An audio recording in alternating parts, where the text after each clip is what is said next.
Razón.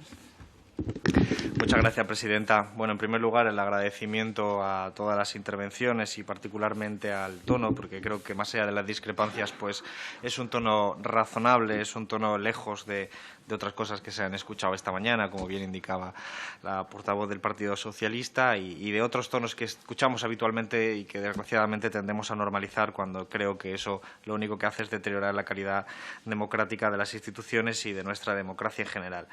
Dicho esto, trataré de responder a todas las preguntas. He ido anotando aquí sistemáticamente. Entonces, comienzo por la intervención del señor Matute, del Grupo Bildu.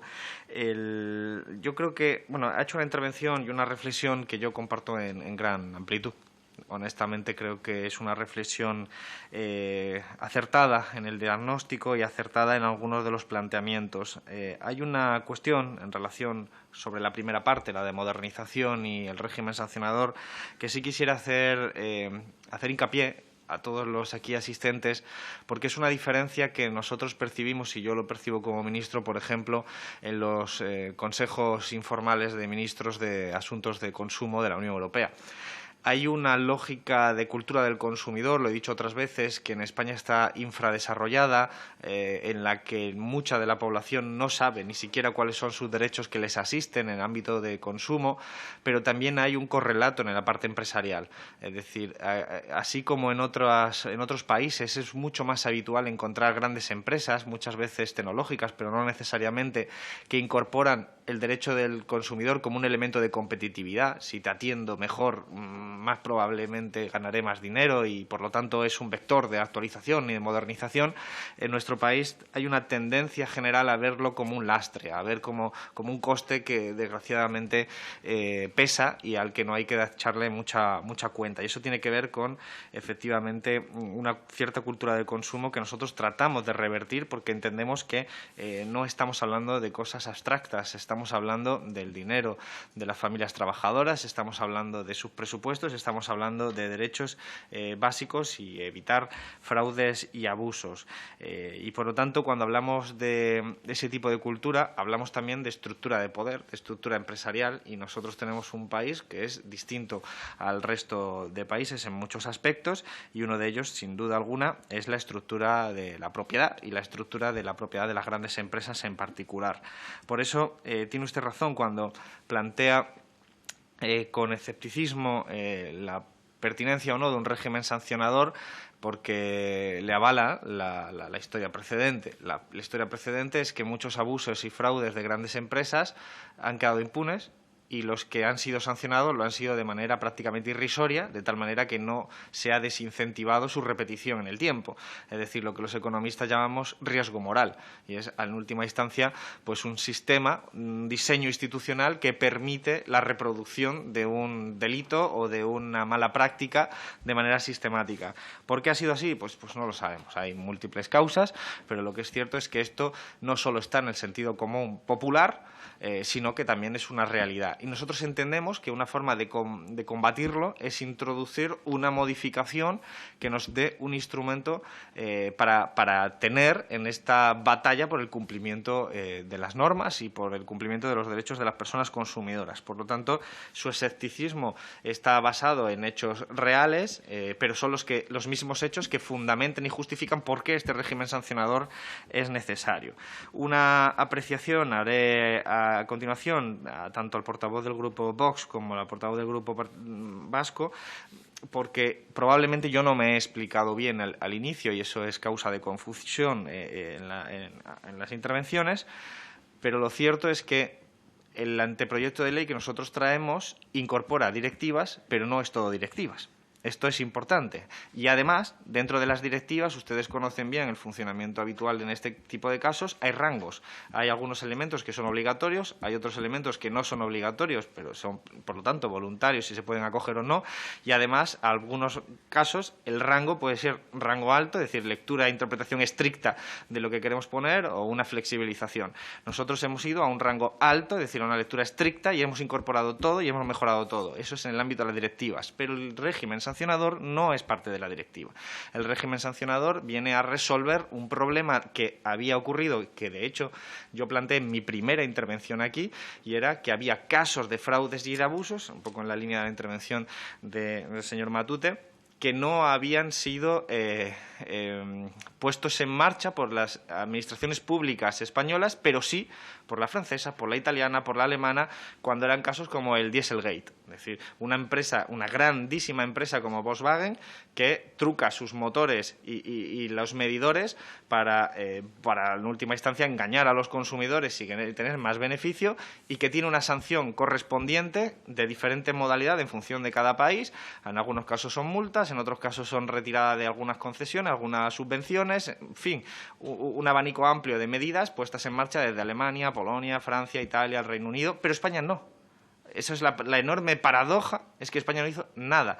Todas las cuestiones que ha habido vinculadas al Dieselgate han ido por la vía penal, gracias a un trabajo mancomunado de las víctimas y asociaciones que han vehiculado esas denuncias. Por lo tanto, ahí había claramente un síntoma de que algo faltaba. Y eso que faltaba, nosotros interpretamos que es un régimen sancionador que, respetando la totalidad de las competencias de las comunidades autónomas, que sí habían tenido esos instrumentos, pero para sus ámbitos competenciales, es decir, donde la afectación era una comunidad autónoma, no, por ejemplo, cuando se produce en el ámbito, digamos, europeo o en todas las comunidades autónomas, carecían de los instrumentos suficientes.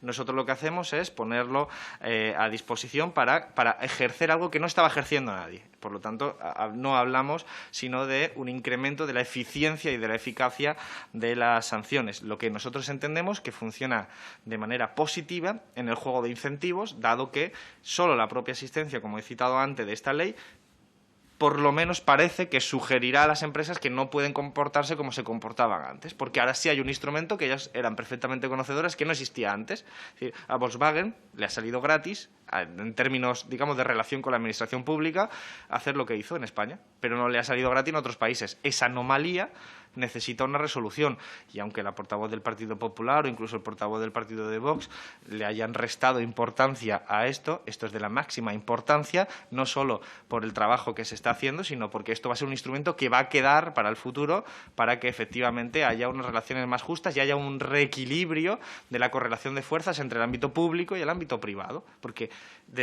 utilizando una metáfora muy conocida del jurista Ferrajoli, en esta dimensión las grandes empresas eran un poder salvaje porque no tenía ningún tipo de contrapeso en el ámbito público. Podía ejercer este tipo de fraude sin tener ninguna penalización, más allá de la que fuera judicial, que ya saben ustedes que es lenta, es costosa para el que denuncia y normalmente eso son barreras de entrada suficientes para que la mayoría de los afectados pues no decidan iniciar una vía que les va a consumir mucho tiempo, mucho dinero, en fin, y mucha energía y ansiedad.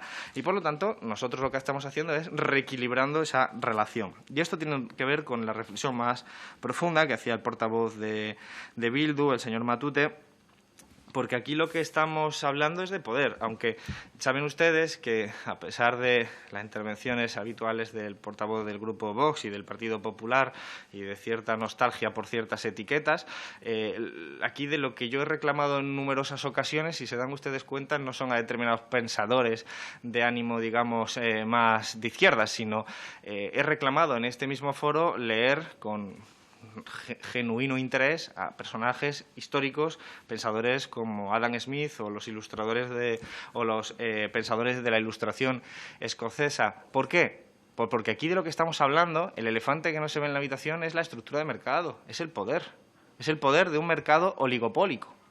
Este es el elefante en la habitación sobre el que nunca se pronuncian los supuestos liberales de este país. Y sin embargo es la enorme paradoja, porque se los he planteado antes, pero no tengo inconveniente en volver a repetirlo. Si el margen de beneficio en Alemania es del 5% para estas empresas, es del 10% de media en la Unión Europea y es del 20% en España, algo está pasando.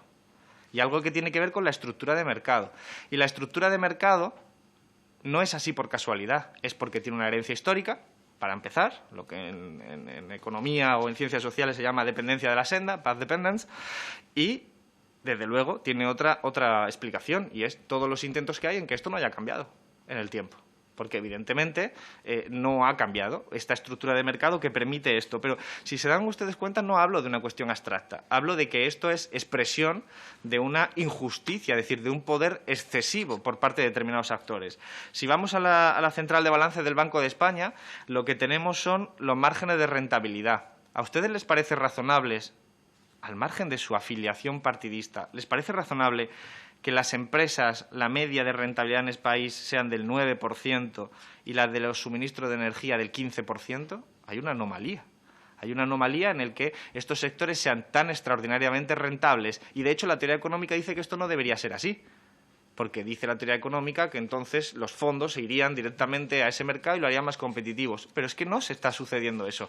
¿Por qué? Porque la estructura de mercado hace que tres grandes empresas, lo explicamos con profusión en otra comparecencia anterior, tienen más del 60% de las compras, tienen más del 60% de las ventas en el mercado mayorista y, al mismo tiempo, como también tienen sus propias comercializadoras, están aprovechando incluso momentos de tensión como este para eliminar a muchas comercializadoras pequeñas e independientes, que es algo que decía también una portavoz del grupo Junts hace un rato al referirse a algunas comercializadoras catalanas, porque al final estos son momentos de crisis y de tensión que el propio oligopolio utiliza para reforzarse. Y me sorprende enormemente, y lo digo ya como por de formación profesional de economista y de alguien que viene de la universidad, que los grupos liberales de este Congreso no hayan hecho ni una sola mención a esto, porque es la clave de todo, la estructura de poder de aquí. Y entonces la paradoja, el corolario sería que yo soy el liberal aquí, es decir, quien está promoviendo políticas para que ese poder tan enorme de tres grandes se distribuya de una manera más justa con más actores en el mercado. Lo curioso es que los supuestos liberales, sin embargo, no mencionan el elefante en la habitación por las razones que sean. Yo no voy a entrar, porque yo soy economista y no psicólogo, pero por las razones que sean, yo no voy a entrar ahí, no los cita. Y a mí me parece eso expresión de un problema grande. Me preguntaba una de las portavoces del Grupo Parlamentario Plural y también el señor Matute sobre mi opinión sobre la pertinencia o no de una empresa pública. Yo diría, una empresa pública precisamente es un instrumento que tienen otros países no con el objetivo de bajar los precios, porque es un fenómeno más complicado, sino para oponer y contrastar y contrapesar el poder de la privada. El poder de la empresa privada en este ámbito, y estamos hablando de tres grandes empresas, que no son tres grandes empresas cualquiera, son tres grandes empresas participadas por fondos de inversión, en gran parte, y fondos de inversión, por cierto, normalmente extranjeros. Y fondos de inversión tienen un objetivo. Es el objetivo por el que ellos hacen dinero, es sacar la máxima rentabilidad en el menor espacio de tiempo posible. No se preocupan por los consumidores, no se preocupan por las familias trabajadoras, no se preocupan por la marcha macroeconómica de la familia. Su naturaleza, como la del escorpión y la rana en aquella metáfora, es la que es. Y, por lo tanto, cuando tú ves que ese es el criterio central de comportamiento de esas empresas, lo que necesitas es compensar y distribuir mejor el mercado. Y la presencia de una empresa pública desincentiva determinados comportamientos de escorpión dentro de ese mercado. Por eso nosotros somos, algunos, partidarios de la existencia de una empresa pública, no solo porque esa empresa pública, generadora de electricidad, pero también comercializadora, pudiera revertir esos beneficios, sino sobre todo, en el caso de que existieran, sino sobre todo porque tiene otra lógica distinta. Yo creo, como el señor Matute, que bajar impuestos no es la solución. Es decir, no es la solución si hablamos de una solución permanente, porque sabemos cuáles son los costes de bajar impuestos. Son dos. Se lo he dicho a la portavoz Riolobos en alguna ocasión, se lo he dicho a la portavoz del Partido Popular en el Senado en otras ocasiones también. Son dos. El primero, que despatrimonializamos el Estado y los instrumentos de apoyo. No se puede, señora Riolobos, pedir incrementar el bono social y pedir bajar impuestos, porque probablemente una cosa se anula con la otra, porque si el Estado no tiene recursos no puede ayudar a las familias trabajadoras y si no tiene impuestos tampoco tiene recursos, sobre todo en el ámbito de la unión monetaria en la que no tenemos instrumentos monetarios propios. Bien, ese es uno de los problemas, pero el segundo problema es que una bajada de impuestos en un mercado oligopólico, por la teoría económica se sabe y la evidencia empírica, no necesariamente se traslada a precios. No necesariamente. Lo que puede hacer es que baja los impuestos, se mantiene el precio y lo que hace es subir el margen de beneficio. Esto es contabilidad. De hecho, esto puede justificar por qué ocurre esto. Sin embargo, nosotros creemos que una presión agresiva como la que estamos haciendo puede funcionar. ¿Qué opinan los actores aquí aludidos? ¿Las tres grandes empresas y otras cuantas más? Pues no les he preguntado. tengo sospechas de lo que piensan y por lo que veo en prensa. Y aquí también es política y también es un papel. Y su nula participación en este debate al respecto de las decisiones de las empresas privadas también es sugerente de por dónde van las cuestiones estas. Creo que el señor Matute acertaba también, como también otro portavoz que hablaba de la necesidad de inversiones estratégicas, es decir, de haber promocionado previamente y a partir de ahora tecnologías más baratas. Me preguntaba la portavoz del Grupo Vasco en este sentido mi opinión sobre la figura del gas en una transición. Yo, si le soy sincero, sin ser un especialista en la materia, le diría que no tenemos tiempo. Es decir, que un proceso de transición de esta naturaleza, ante un fenómeno como el cambio climático y demás, no podemos suponer que en el largo plazo, dígase dentro de 10 años, la situación va a seguir prácticamente igual y que podemos hablar, por lo tanto, de unas transiciones o transacciones rápidas o baratas. Yo creo que hay que ser mucho más radical, más contundente y, de hecho, tenemos que promocionar algo que también ha dicho el señor Matute, el autoconsumo. Creo que hay otras personas, otros portavoces que también lo han planteado. Hay familias que viven en viviendas unifamiliares que tienen unas fuentes de suministro de autoconsumo que la factura de la luz y estas tensiones no les están afectando. Y eso es un poco la lógica. Claro que no nos engañemos. Son viviendas unifamiliares en el sentido de que tienen terreno suficiente para poder instalar la tecnología adecuada. La mayor parte de la población vive en edificios, la mayor parte de la población está concentrada en ubicaciones que requieren cambios normativos y, además, con un nivel de eficiencia mucho menor, porque, bueno, al final la densidad poblacional es la clave en esta ecuación. Nosotros estamos, precisamente, como el Gobierno, estudiando, dentro de una reforma del Ministerio de Transportes y de Vivienda, una modificación de la Ley de Propiedad Horizontal precisamente para facilitar el autoconsumo. Cuanto más autoconsumo haya en nuestro país, más al abrigo estaremos frente a fenómenos externos y más al abrigo estaremos de los elementos, digamos, discrecionales del oligopolio. Y es un oligopolio con poder. Ya termino la parte que corresponde al señor Matute. Es un oligopolio con poder. Tiene el sector con más beneficio de este país, casi, el más lucrativo, casi, y ese dinero también se invierte en publicidad. Y, por lo tanto, esa publicidad son los ingresos de otros actores que influyen en la política. Y todo eso hace que la estructura de poder de este país se vea comprometida y también, lógicamente, las relaciones políticas que estamos aquí manifestando. El señor Guillermo Díaz, el portavoz de Ciudadanos, estoy de acuerdo con el criterio, o sea, le agradezco sus comentarios, los malos y los buenos, como es lógico, como corresponde como servidor público, pero en particular le agradezco el tono y la sinceridad con lo que los transmite. Hablaba usted de una tormenta perfecta. Yo no sé, me planteaba usted qué hubiera pasado si nosotros estuviéramos en la oposición. No soy partidario de los contrafácticos en general, por lo tanto me parece especulativo, pero entiendo lo que quiere trasladar. Yo estoy cómodo con mis posiciones previas. Alguna vez algún portavoz me ha querido sacar mis tuits y le he dicho, pues sigo estando de acuerdo, decir que no tengo ahí ningún tipo de reparo en decir que sigo pensando lo mismo. Sigo pensando que hay que hacer muchas cosas, sigo pensando que lo que se ha hecho hasta ahora son avances en la línea correcta, pero que hay muchas cosas que cambiar, que se deducen claramente de mis intervenciones.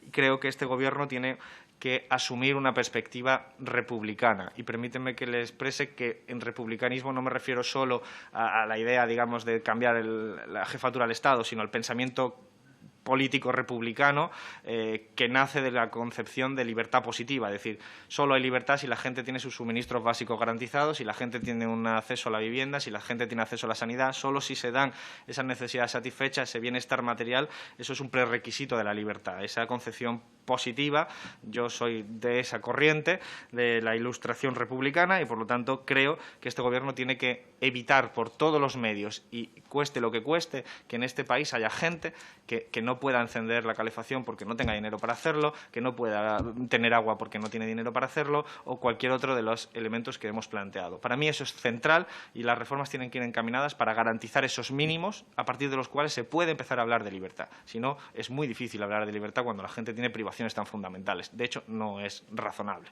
Por lo tanto, en esa línea, cuando hablamos de pobreza energética, hablamos de medidas para proteger a las familias trabajadoras, hablamos, sin duda, de algunos elementos que la portavoz del Partido Popular ha citado, como el bono social, y creo que nosotros estamos cumpliendo, quizás no al ritmo que nos gustaría, quizás esto nunca puede ser así, pero estamos cumpliendo con proteger a las familias trabajadoras al mismo tiempo que hacemos cambios de políticas estructurales dentro de una lógica de transición ecológica y de descarbonización, es decir, de reducción de las emisiones de dióxido de carbono, que tienen claramente un objetivo, digamos, de país y que no son cosas que se hacen de hoy a mañana, pero que tienen un horizonte. Y las reflexiones al respecto, pues en gran parte las comparto. Los bonos sociales, hablaba usted también de ello. El bono social es un instrumento de protección, es un instrumento útil, es un instrumento que tiene que ser reformado, es parte del Gobierno de coalición, del acuerdo de coalición reformarlo, estamos en proceso de hacerlo y es reformable porque, según nuestros datos, el porcentaje de población que podría acogerse a los mismos es muy superior al que realmente se acoge. Ahí lo que hay es también un conflicto de interés. Empresas comercializadoras son las que las conceden ese bono y se lo detraen de sus ingresos. Eso es una anomalía, porque no tiene el incentivo, por lo tanto, la empresa comercializadora de decirte, ojo, tiene usted derecho a esto, pero eso me lo voy a restar yo. Eso es una anomalía, veremos cómo se puede reformar para que efectivamente ese instrumento que viene de épocas anteriores pues pueda ser aún más útil. Hablaba usted de la mesa de energía, yo siempre soy partidario de hablar con todo el mundo, pero como he descrito antes, es un sector muy particular, no es el diálogo social con sindicatos y patronal tal cual, sino es un sector que solo tiene que abrir los medios de comunicación para darse cuenta de que hay una posición beligerante contra la soberanía popular por parte de algunos actores que anteponen sus beneficios. Posición legítima, pero los que somos demócratas planteamos otras cuestiones. Y le agradezco profundamente pues, el apoyo al anteproyecto. Por supuesto, pues aquello que no le convenza pues lo podemos discutir y plantear. Como le decía antes, el anteproyecto incluye directivas que están llevadas al máximo en un rango alto, son estrictas y nosotros creemos que son muy útiles porque moderniza unas normas que se habían quedado obsoletas, de la misma manera que el régimen sancionador que incorporamos y que vuelvo a subrayar no es parte de la directiva, su regulación previa es del 83. El año 83, por lo tanto es obvio que la sociedad ha cambiado. El año 83 es 2 años antes de que yo naciera, para que nos hagamos una idea de la necesidad de actualización que existe. El portavoz del grupo Vox ha hablado precisamente con su crítica inicial de que esto no era trabajo nuestro. Pues usted sabe ya por la corrección que le acabo de plantear que no es así, que es un trabajo nuestro, que nosotros incorporamos estas directivas dentro de un proyecto más amplio que incluye novedades e innovaciones propias del Ministerio de Consumo y que la lectura e interpretación de esas directivas son también propias. Por supuesto, cuando llegue a este Congreso, pues evidentemente ustedes como grupo parlamentario acreditado pues podrán hacer las enmiendas que les parezca oportuno y modificarlo en la dirección que le parezca oportuno. ¿Está usted asustado con la intervención de precios en el mercado? Yo creo que es una cuestión más estética que práctica. El mercado siempre está regulado, siempre. No existe el mercado desregulado. El mercado siempre está regulado, estará mucho o poco regular, pero está regulado siempre. Y, de hecho, lo que nosotros hacemos es regular el mercado en función de los contextos y de los objetivos políticos. Y yo creo que lo que hemos explicado ha sido claro. Nosotros, pedía usted un poquito más de precisión, sin ningún problema. Nosotros, además de la parte fiscal, que sí que profundicé pues, con la retirada de ese impuesto de generación del 7%, con los impuestos especiales la reducción importante y con el IVA, tiene que usted saber que nosotros hemos prácticamente reducido a la totalidad todos los cargos del sistema. Por ejemplo, el Fondo Nacional de Sostenibilidad se está debatiendo aquí en el Congreso, por lo tanto lo conoce usted perfectamente. Se conoce también al mismo tiempo la ley para minorar la retribución de mercado del precio de CO2, porque también está por aquí, si no recuerdo mal, o está a punto de llegar. Debe conocer también la regulación que hemos hecho para los beneficios caídos del cielo, unos beneficios caídos del cielo que ya he explicado a qué se deben y que nosotros lo vamos a dedicar a bajar los precios de la factura, pues sufragando los costes del sistema. Y tiene que saber también un elemento que ha sido central en varias intervenciones, en particular la de la portavoz del Partido Popular, y una preocupación generalizada y justificada de que el gas está encareciéndose de cara a la temporada de invierno. Esto significa que nuestras previsiones plantean que en ausencia de una intervención clara, el gas subiría entre un 30 y 40%. Lo que quiere decir que estaríamos dejando a mucha gente fuera de la posibilidad de efectivamente calentar su hogar en invierno. Por esa razón, nosotros hemos intervenido para congelar la tarifa de último recurso, conocida como TUR, de manera que se han congelado los precios y este incremento del 30-40% no se va a dar. Este es un ejemplo práctico de por qué la terminología que usted usa de estar en contra de la intervención de precios no obedece a cuestiones, digamos, de problemáticas cotidianas, porque gracias a esta medida el 30-40% de subida que correspondería al alza trimestral no se va a producir. Y no se va a producir por razones fundamentadas y, sobre todo, porque, entiéndanme bien, y lo vuelvo a repetir, casi le diría como liberal, es que no se está produciendo un incremento de la productividad de las empresas. Es que los costes de las empresas se mantienen iguales. Lo único que sube son los márgenes de beneficio. Y esos márgenes de beneficio suben a expensas del bolsillo de la clase trabajadora. Así de sencillo. No hay una innovación que justifique un incremento de precio, no hay una situación especial. No, la mayoría de las tecnologías se mantienen con el mismo coste. Estructura de costes iguales, márgenes de beneficio crecidos. Si esto a ustedes les parece razonable, serán lo que quieran, pero no son liberales. Y creo que, además, serán parte de una minoría de la población que justifique eso, porque no tiene justificación, sobre todo haciendo mención a suministros básicos. Pues no estamos hablando del mercado de lujo, estamos hablando de suministros básicos esenciales para la vida. Me preguntaba, hablaba usted de las medidas de consumo y de La Palma. Ha tenido la virtud de poder hablar de La Palma y de la República Democrática Alemana a la vez, en lo cual es en cierto sentido bastante virtuoso, pero yo seré más concreto, más conciso. Nosotros estamos trabajando precisamente porque hay muchas personas que han perdido viviendas en La Palma y tienen relaciones contractuales previas de suministros, por ejemplo, energía, agua, luz, teléfono, internet, gimnasios, lo que fuera, que son contratos sucesivos, de pagos sucesivos, que las empresas les siguen cobrando si no hay alteraciones. Y, por lo tanto, creemos que las empresas van a ser sensibles a esta temática, pero todos sabemos que el foco pudiera desviarse y nosotros tenemos que estar vigilantes ante esa cuestión.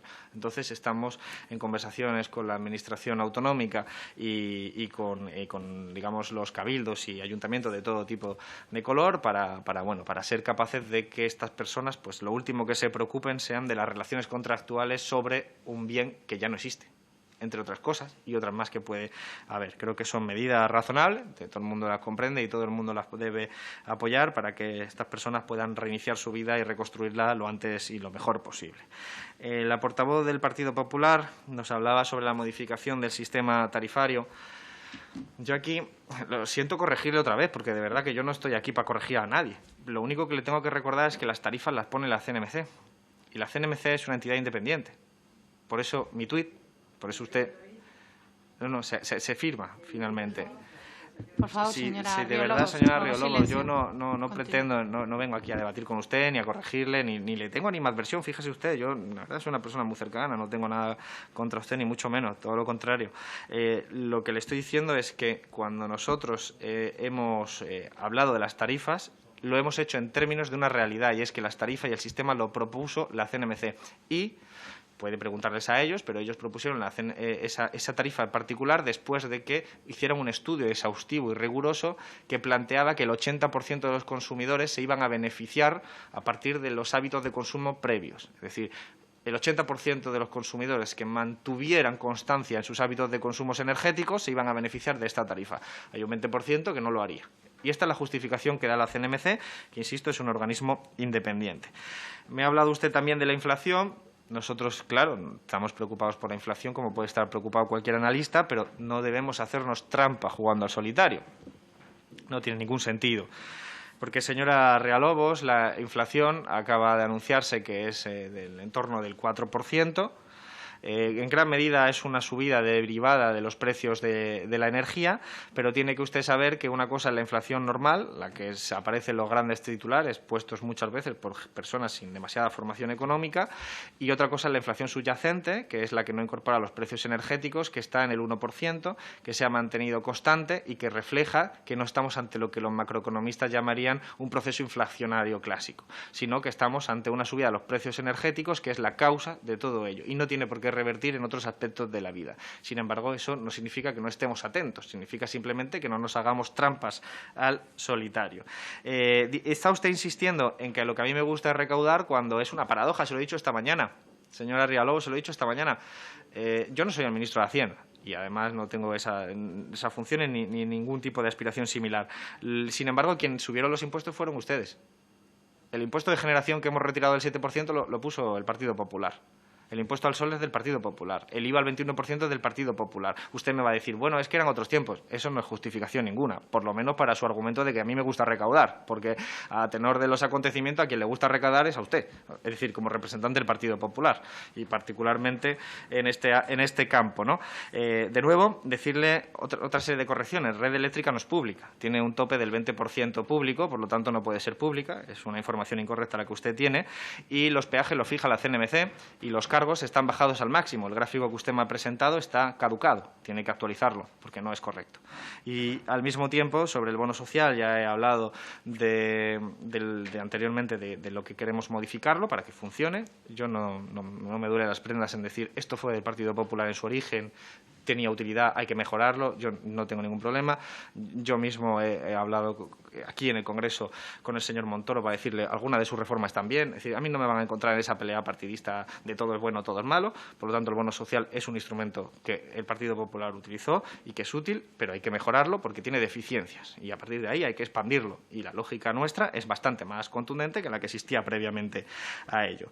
Y, por supuesto, nosotros somos partidarios, creo que había otros portavoces que lo habían planteado, de que estas medidas, y creo que de sentido común, de fiscales se puedan prolongar en el tiempo si la necesidad lo justifica. Son medidas que de momento tienen un carácter temporal, pero que evidentemente, en virtud de las circunstancias, se pueden prolongar en el tiempo. No hay ningún problema porque, de hecho, nosotros vamos analizando la realidad.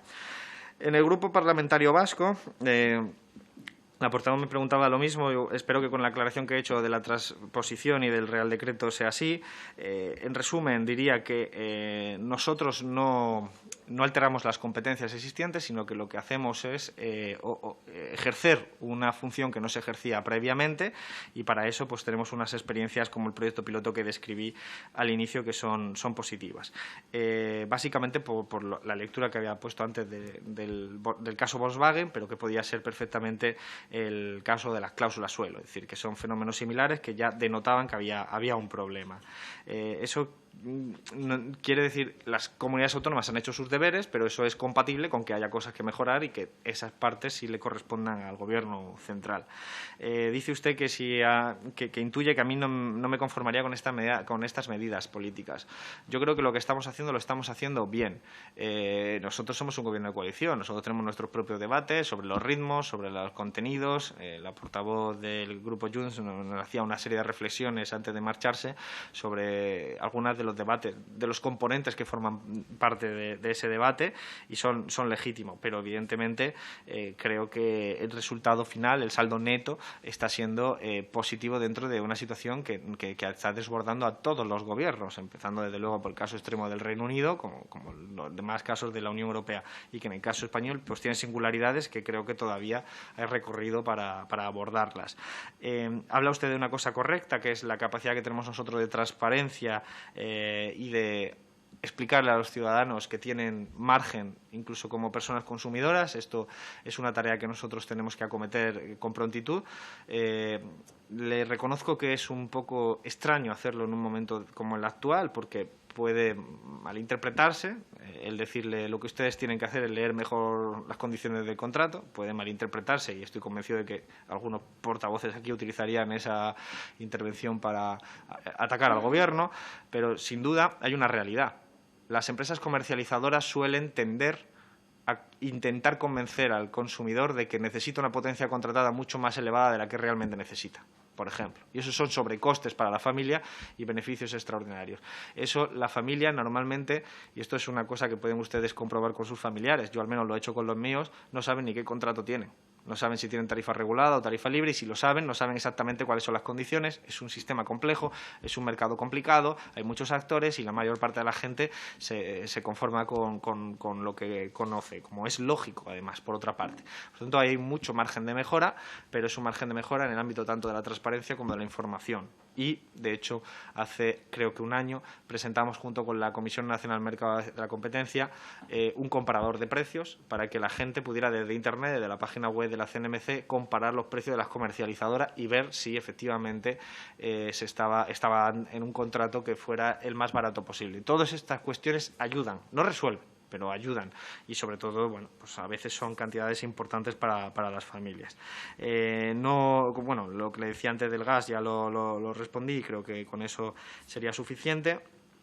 En el Grupo Parlamentario Plural, la señora Cañadel me preguntaba lo mismo, si podíamos prolongar las medidas pasado y transcurrido la fecha que está prevista de duración excepcional. Yo estoy convencido de que sí. También sobre el autoconsumo ya he respondido antes. Los cambios que estamos promoviendo en la Ley de Propiedad Horizontal pues tienen que ver con eso, la lógica de ir hacia un modelo más de autoconsumo, menos dependencia energética de las empresas privadas, en este caso de suministro masivo.